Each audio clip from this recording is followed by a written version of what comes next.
Hey guys! In this video, I'm going to share with you exactly how to sign out of your Apple ID on a Mac.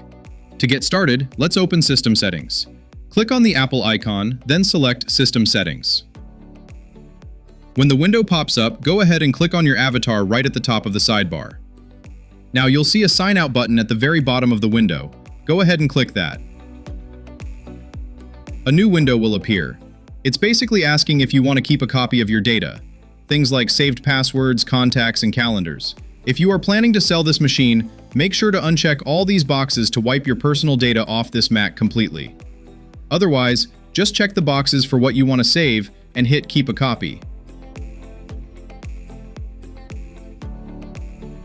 Next, you'll need to enter your Apple ID password, then hit Continue.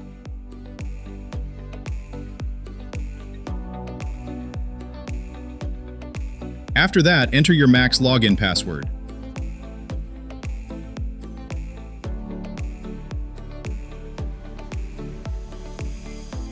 Once you've successfully signed out, your profile icon up here will change to Sign In, allowing you to log back in whenever you want.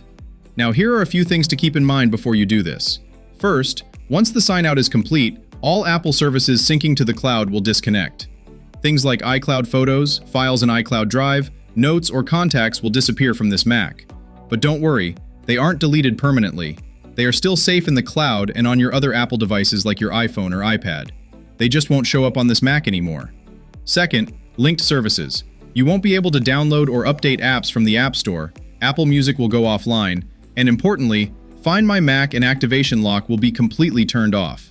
Finally, if you added credit cards to Apple Pay, all cards will be removed from this device for security. So please consider this carefully before proceeding. When you sign back in later, everything will sync right back up. Thanks for watching. Goodbye and see you in the next video.